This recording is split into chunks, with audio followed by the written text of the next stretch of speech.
Hey there, Shawna Karrasch here with another Ask Shawna answer. And just a little heads up, Jesse and I have been on the road the past couple years. It was kind of a big and sudden upheaval, but now we just hit the ground running. We got out there. We've been on clinics, putting courses together, do things. We've been very, very busy. But now what we've done is we have decided, since we're kind of scattered and all over the place, we're starting our membership site, which is meaning we're going to be in one place. Our energy is going to be, we'll still do clinics. We're going to get out there. We still do, coaching calls. We do all that. But we are more readily available now in our membership site and building the community. We already have over 250 people part of that community, and we've only been at it like 8 days. So it is, we're happy to be here, but we had this backlog of Ask Shawna answers. And so now the Ask Shawna questions I hadn't gotten to because the past 2 years have been a little crazy. And so now I wanted to get those. We will be continuing with the Ask Shawna answers within the membership, but I also wanted to get to these because I don't think it's fair that I didn't get to them. So this one comes from Sarah. And Sarah says, "Hi, Shawna. I'm really struggling with my resource guarding gelding. I've had him and my mare at home for 8 months, and he is still so mean to her. He is particularly aggressive when I'm putting out hay, and he's also very protective of their shelter. They live out 24/7 with free choice hay and balanced minerals. There shouldn't be anything to fight over. Any ideas on how I can help him to accept her would be greatly appreciated."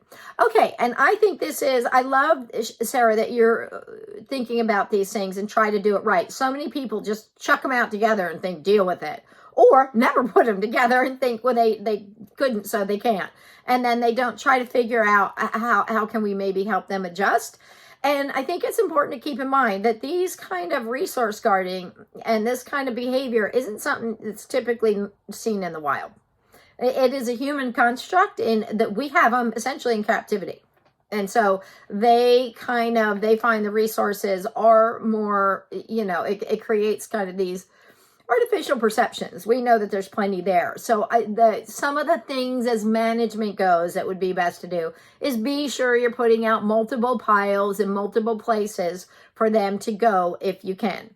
So that, if there's not just 2 piles, there's 3 piles. So if he pushes her off one, she can go to another. You push her off that, go to another. And pretty soon, and you may be doing this already, because sometimes I think it's not really about the resource. It's not actually that there's lack of hay. It's that he wants to be protective of that resource. And depending on their age, it could be kind of a form of play and social interaction with him. But it's hard to know, and you can't risk, them getting hurt. So if you can, feeding them separately, that is one idea. Separately, even separate, put them on one side and the other for the basic food, but hay needs to be shared. So be sure that you're having multiple sources of hay if you can do that. More than 2, so there's always this extra one. The other thing that I know that some people have done with the grain portion that's worked quite nicely was they used feed bags, like nose bags. And that was if they have hay pellets or grain that they get. And that actually, it worked really good. They go to a stationary target and then they would get the food. And so that was a fabulous way to go about it. But I think you're talking about hay and environment, just living environment. So the other thing you might do is where was I going with this? You might even consider putting up, if you can, some sort of divider within the environment, so if there's just it doesn't have to be like a whole section, but if there's kind of a little wall there that at least one can be on one side and one could be on the other, it might help to flatten that out a little bit and not feel so not be so quick to be able to be, right at each other. But I think the biggest thing is trying to recognize that where the tension is coming from. Are they getting enough exercise? They have enough free space? Places where they can go separate than that. And it sounds like you're doing those pieces. You have them out 24/7. But here is my last piece, because we at SeaWorld, everybody was in a social group. So we had social dynamics and we taught them. And keep in mind, the sea lions were all intact bull sea lions. They will fight to death. They can fight to death during rut if they're not careful, if we're not careful. So but we could work them, all the time together. So we kind of had family structures that they grew up in, and we kept, kept from getting chaotic, tried to keep that as agreeable and healthy for everybody as we could. So one of the things we would do is, so stationing might be something that you incorporate. So what we did with the marine mammals, everybody stationed. So when it came time for food, everybody went to, like the otters went to their dot on a rock. The sea lions went on their beds, which is just a long fiberglass area where they can just all line up. The dolphins and whales all held on stationary targets, that we had mounted outside the pools. They just kept their little chin there. So everybody stationed before they got fed. We typically didn't just feed them a whole bunch of food in their pool all at once, because we couldn't ensure that the little guys weren't getting chased off of it. But as we would do separations to bring them out, to either do sessions to feed them, whatever it is, everybody went and held. But here was the thing that a lot of people don't think about. We did not feed the dominant one first. We fed the subdominant one first. So the little guy got fed first. Now, while, let's say the dominant, the big guy here, the one that may chase him off, is here, and the little guy's here.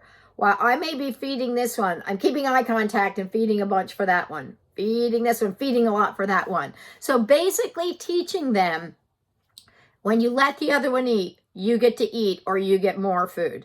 So eventually they just get used to let the young one eat, and then I get to eat. So reinforcing that as a behavior. So stationing may be something that you do. So you have your gelding in particular station. You put out the hay and immediately give him something a little bit more valuable, and maybe a little bit even better hay over there for a little bit. So you start teaching him to let her eat and to not be focused on her, but more focused on you. So, and then you build duration with that. But a lot of times I found it just gets better and better. So in Henley, and they just kind of get it as a way of life. You don't have to be quite so all over it. And like when Henley first came back here, because I'm in Pennsylvania now, I'm back to where Henley in her original herd. She lives in a herd that she grew up with, and she was born into, and that is a fabulous thing. So when I brought her back here, because I was off for a year with her, and it was,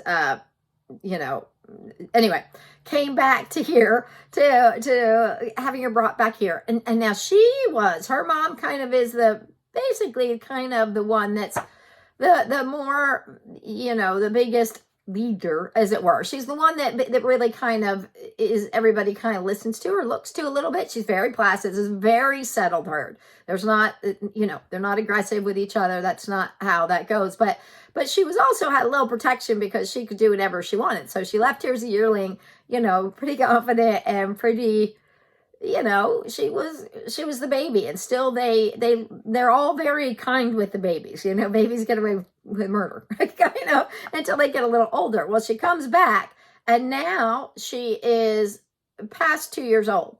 So now she comes back, and she is not the baby anymore, but she comes in kind of, thinking, here I am. And they're like, you're a teenager, and we have 2 more babies now. So now she was kind of being displaced from, wanting to come up to the fence and get fed and stuff. And they're like, no, we want to get there, because they kind of know the people and the positive reinforcement. They know all these pieces.